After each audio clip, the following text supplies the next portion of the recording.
¿Qué tal? ¿Cómo están amigos y amigas de esta comunidad? Bienvenidos a 10 minutos de análisis. ¿Quién extrañará más a Andrés Manuel López Obrador cuando deje el poder? ¿Sus seguidores o sus opositores?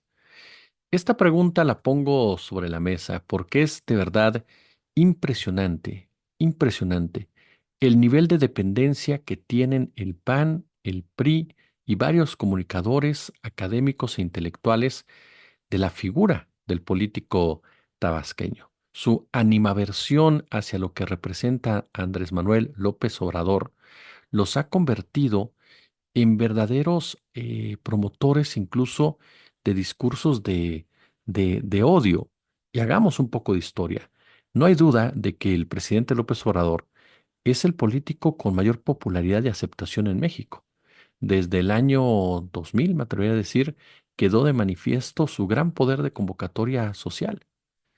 A partir de ahí decidió lanzarse por la presidencia de la República y se convirtió en el blanco de intereses oligárquicos que no descansaron ningún minuto hasta impedir en su primera oportunidad que llegara precisamente al poder.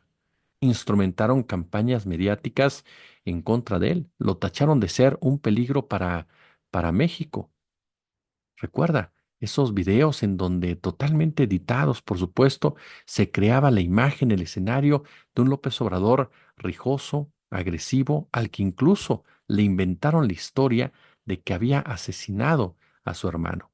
Invirtieron millones en la fabricación de los videoescándalos y no porque René Bejarano no sea un corrupto, sino porque trataron de vincularlo directamente con el propio Andrés Manuel López Obrador, lo cual no le resultó.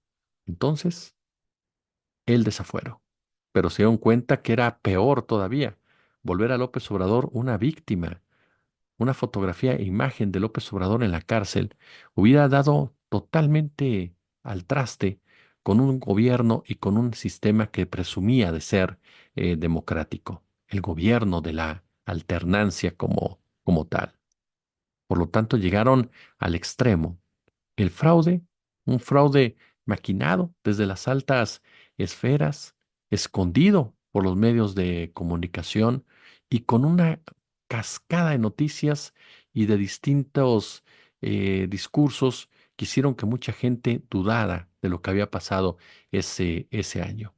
Pero lo cierto es que ahí comenzó la polarización que el país ha vivido en materia política, social y económica, de la mano de la trampa por parte de la derecha, que no podía permitir que este personaje pudiera llegar al poder. Ellos pensaron que López Obrador estaba derrotado.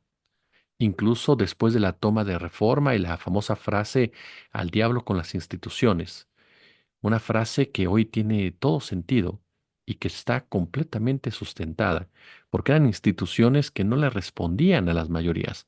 Eran instituciones diseñadas completamente para la oligarquía. Por supuesto que al diablo con esas instituciones, pero estos personajes aprovecharon esta situación. ¿Para qué? Para querer vender la idea de que López Obrador quería incendiar este país.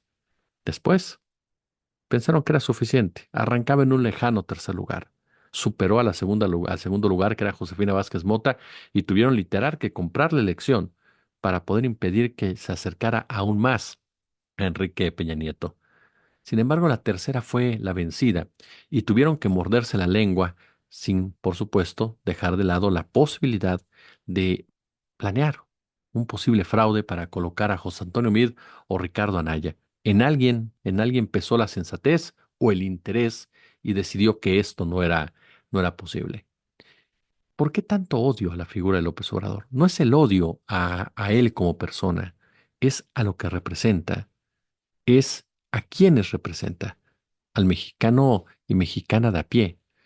Y esto para un sistema, para unos partidos, para unos intelectuales, para un sector de la sociedad que han hecho de la porofobia parte esencial de su día a día, que son clasistas y que son racistas, pues resulta más que suficiente para ver en el político tabasqueño al mal, al ejemplo de todos los males. Basta recordar, por ejemplo, lo que pasaba en las famosas marchas rosas, en donde lo único que los unía era el odio a la figura de Andrés Manuel López Obrador.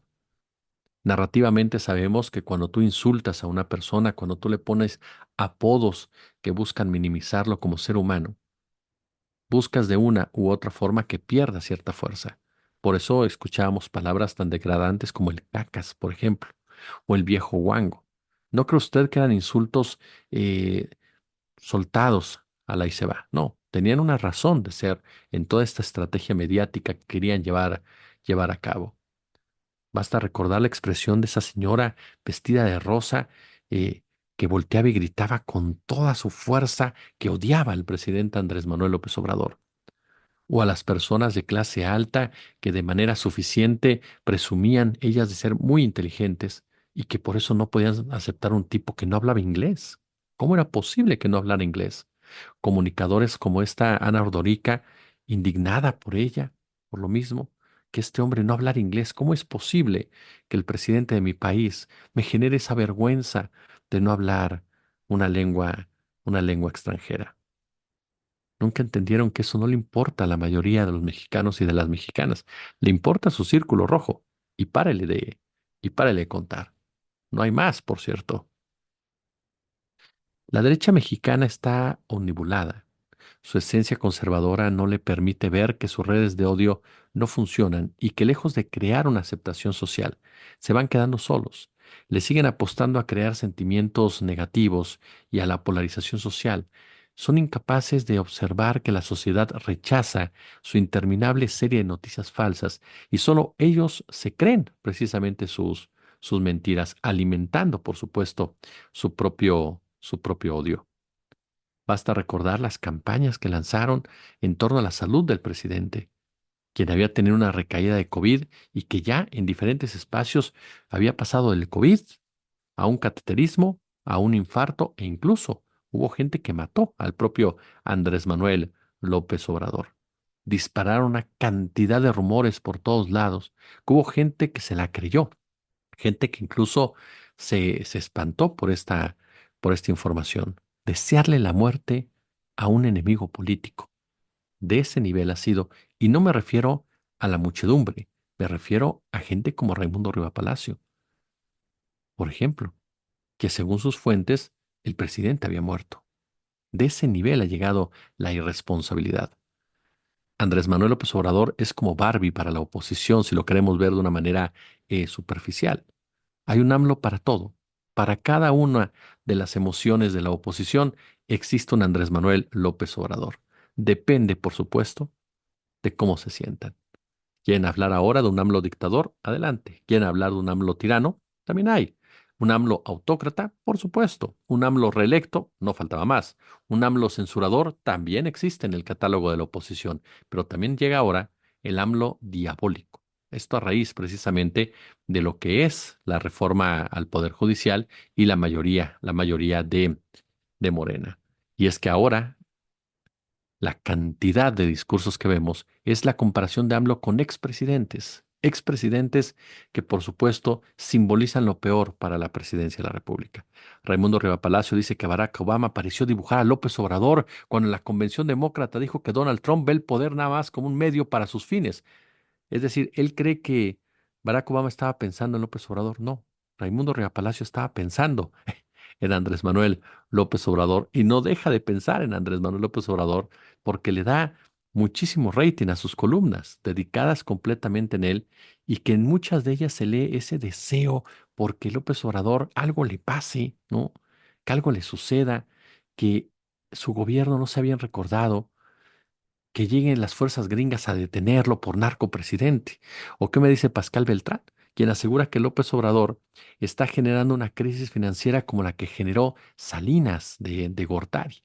O el propio Héctor Aguilar Camín, que asegura que los empecinamientos de este fin de gobierno, como tener mayorías calificadas en el Congreso e imponer una caótica reforma judicial, generan una crisis de alto impacto, una crisis que define no solo un mal fin de gobierno de López Obrador, sino un mal inicio para Claudia. Y compara a López Obrador con José López Portillo. Faltaba más, ¿no? Faltaba más, por supuesto.